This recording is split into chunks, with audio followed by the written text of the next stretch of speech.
Story.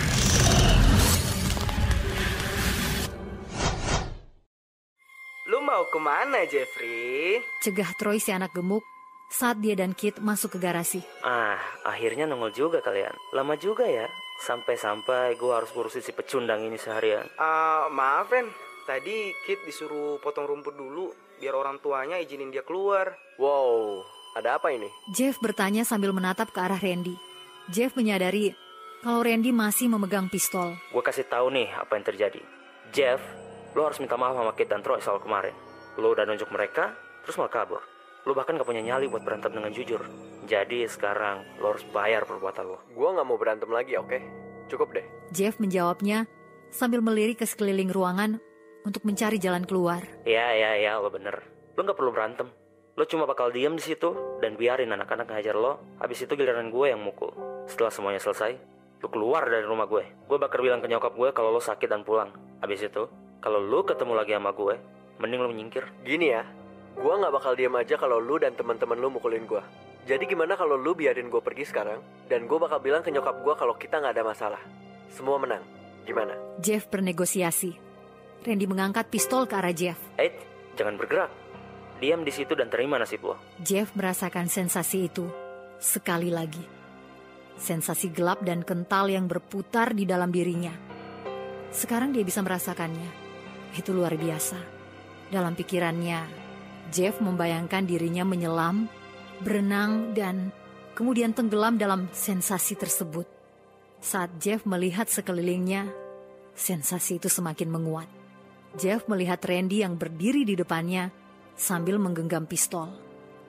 Meski begitu, tangannya tidak memegang pistol dengan erat dan pelatuknya pun tidak ditarik. Jeff menyadari kalau Randy tidak memiliki nyali untuk menembaknya.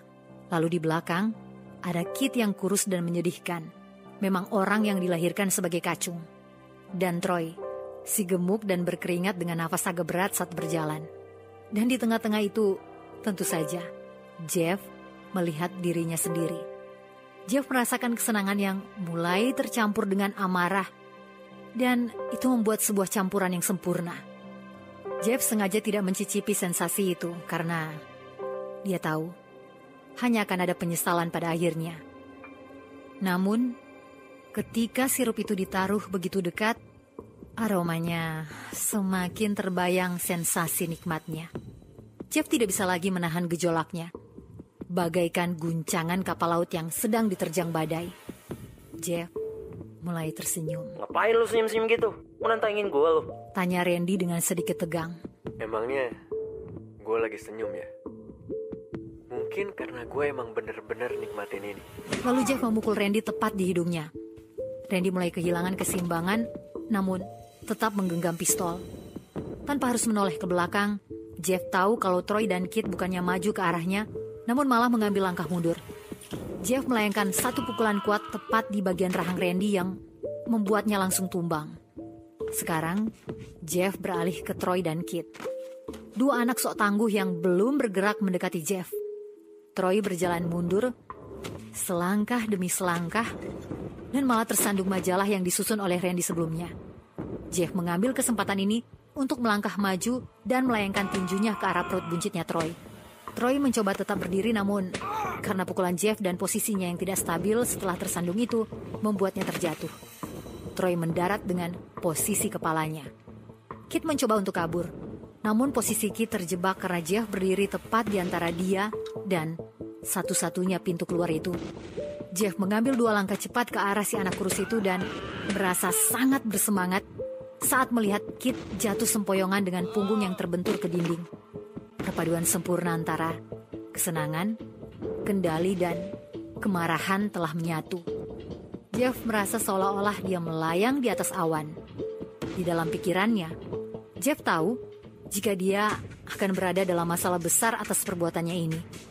Tetapi, pada titik ini, dia tidak peduli lagi. Dia tidak peduli tentang Liu. Dia tidak peduli jika ditangkap polisi dan dia tidak peduli jika ayahnya dipecat. Yang dia pedulikan dalam waktu singkat itu adalah menyakiti Kit. Kit mencoba kabur berharap bisa keluar melalui celah kecil antara Jeff dan pintu. Namun, Jeff menghantam keras wajah Kit dengan tangan kanannya yang menyebabkan Kit terhuyung mundur lagi. Jeff bisa melihat lututnya menekuk. Dan Jeff mengambil kesempatan untuk memberikan pukulan demi pukulan ke perut anak kurus itu. Setelah puas, Jeff melangkah mundur dan menyaksikan dengan tatapan iblis saat Kit perlahan merosot ke bawah dinding dengan nafas yang terengah-engah. Randy bangkit kembali, tetapi sepertinya tidak tahu harus berbuat apa. Sekarang urusan kita udah selesai kan, Randy? Atau lu dan teman-teman lu masih mau lagi? Jeff mengejek. Udah cukup. Gimana dengan kalian, brengsek? Sebenarnya ini idenya Randy. Betul tuh. Bahkan kita tidak ingin melakukannya.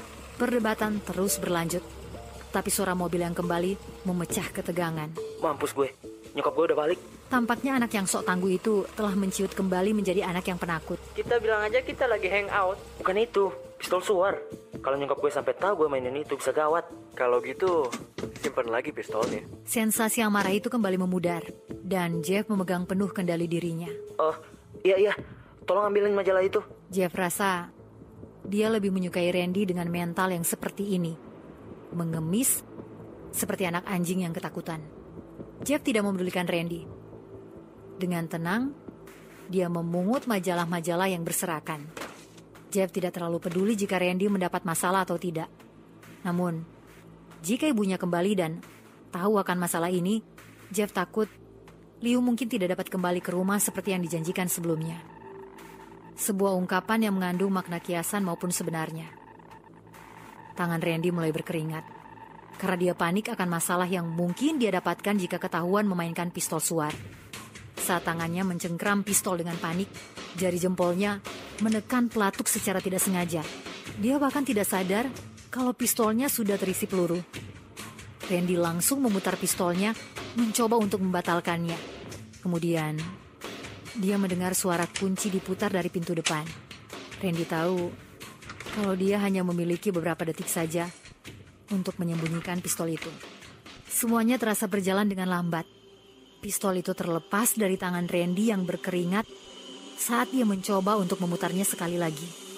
Pistol itu jatuh ke lantai. Ya, dibandingkan jatuh, mungkin lebih terlihat seperti melayang di atas lantai. Jeff yang sibuk merapikan majalah tersadar akan situasi ini setelah mendengar Randy terkejut. Saat Jeff berbalik badan untuk melihat ke arahnya, Jeff melihat pistol suar yang berwarna merah terang itu menghantam lantai. Pistol itu terpicu, melontarkan bola api yang melaju kencang langsung ke wajah Jeff. Jeff merasakan kilatan panas dan rasa sakit saat peluru itu merobek sisi kiri wajahnya. Setelah rasa sakit yang tidak tertahankan, pikiran Jeff pun jadi kosong. Jeff mulai berteriak sambil memegangi sisi kiri wajahnya dan berguling-guling di lantai. Sesaat, dia melupakan segalanya. Tenggelam ke dalam lautan sirup kental dan gelap itu sekali lagi. Amarahnya hampir menghilangkan rasa sakitnya itu. Ketika kesadaran Jeff akhirnya stabil, dia menyadari kalau ternyata dia sudah berada dalam sebuah kamar rumah sakit dan merasakan separuh wajahnya diperban. Dia ingin membuka matanya dan memberitahu keluarganya bahwa dia sudah siuman. Tetapi efek obat-obatan masih bekerja sehingga tubuhnya belum bisa sepenuhnya berfungsi normal. Namun, Jeff bisa mendengar beberapa suara yang dikenalnya.